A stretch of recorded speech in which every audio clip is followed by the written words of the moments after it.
Hey guys, it is me, MNS over you guys, back with another Amphibia Season 3 episode, full review and analysis where we go over everything that happened in the episode and everything that I think could happen and little Easter eggs, some things like that if it happens in the episode. But before I start the video, if you already watched this episode and you just want to see the little review and what someone else thinks about the episode, this is the perfect video for you. And also, if you have not seen the episode and you do not want to get spoiled, this will have spoilers, so please leave now. And also, if you haven't watched the show at all and you just want to watch it, please watch the show and come back later. It's amazing. I don't want to spoil and ruin it for you. But anyways, with all that out of the way, let's go and hop into the very first episode of Amphibia, Season 3, Episode 13. The Mother of Olms. This episode took place right after, last week's episode, and also Hop Hop, he kind of like broke his leg, somewhat sprained his leg, because he's old, and it's really about him, like a little side story about him, being old and gotta grow up, stuff like that. But then after that, we finally meet the Mother of Olms. It's also voiced by like a celebrity that I sadly don't know. Tell me comments below if you know the celebrity, but the voice did not ring a bell to me. But I saw people on Twitter actually talk about it. But the Mother of Olms, like old Olm. You can obviously tell really old. She had I think thousands of years. You haven't heard the music box or seen humans or frogs. I don't know which one she said it. I sadly forgot. But anyway, she remembers a prophecy but keeps forgetting it because she needs some brain cream by Dr. Johans. I think that's his name. But it's a brain cream that he hasn't put on because he went mysteriously missing. Foreshadowing. But after that, they go in. Sasha did not want to go. He had to go in the brain and do that, but Sasha did not want to go and do that. But it's still funny. They dragged her in. But then after that, the Mother of Olms and I forgot his name. Hop Hop. How did I forget his name? Because he's just chilling in tea when he's talking about being old. Is there problems? Talking about how when he and the Mother of Olms said when you're being older, Dang it. Memories. Why is this whole thing is always here? It's always here. Every time I do a review, the file memory is too big. Anyways, continuing talking about the whole episode, he's talking about how it's, sucks to be old. She talks about when you're old, you get home some more, memories, and you get to, get more knowledge, technically, when you go on and get older. But after that, they find Johan being a dead skeleton, all old, being sucked out of you from vampire mosquitoes, so Bemitos? What are they called again? Mosquito bats. I forgot what they're called. But they're mosquito and they're bats. I hate mosquitoes.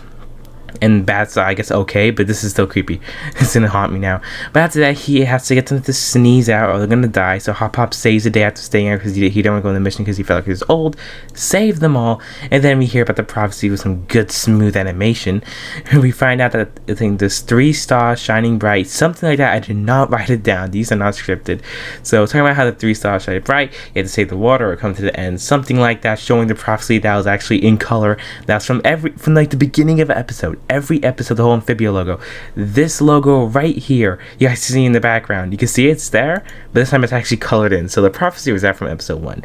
So it's really cool that she did that foreshadowing from the very beginning, showing obviously, Sasha, Marcy, and then Anne. So they also talked about in the episode. Wait, dang it, I don't know why I moved on. They also mentioned how Anne, since she has a little bit of the gem in her, she'll be able to. You don't need the box to restore their power anymore. Meaning that Sasha could definitely get her powers.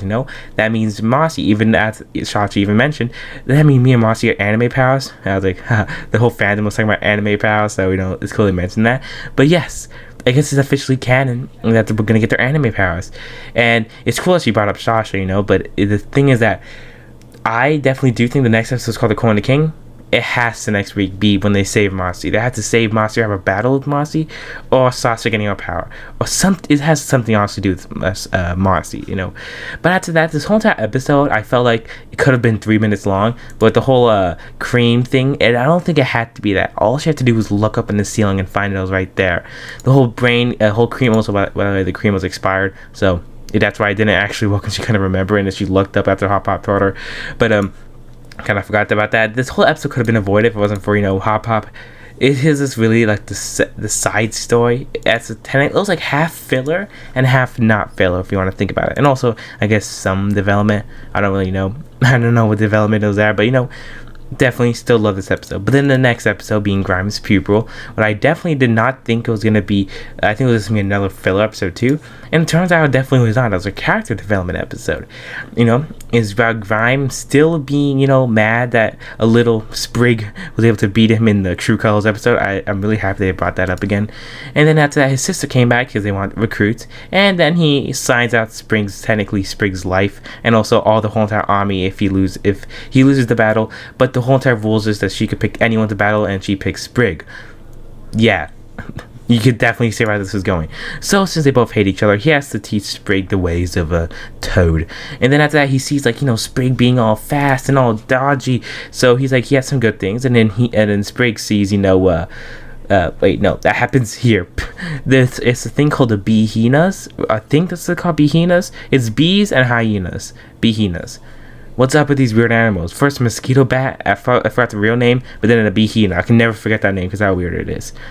Why is this existing? But after that, Grime saw how Sprig is all fast and he can use that to his advantage, and then Sprig saw how Grime was, all strong and powerful, so they both mixed together. Sprig got the ultimate power combo, and then got, trapped. He was about to die, getting suffocated, but then headbutted and used his anger, remembering what his mentor told him, to use his anger against them, and he was able to win, He beat up the sister, and that was it. That ended up so like that. But sadly, that's actually it. I definitely think these episodes are really interesting too.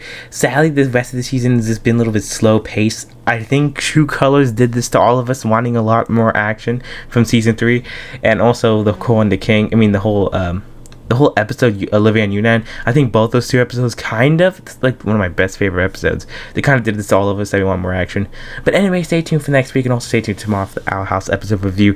But stay tuned for next week for the Corn the King episode. Definitely one I'm looking forward to, beside All In, the 2-part finale. Cannot wait for that to come out.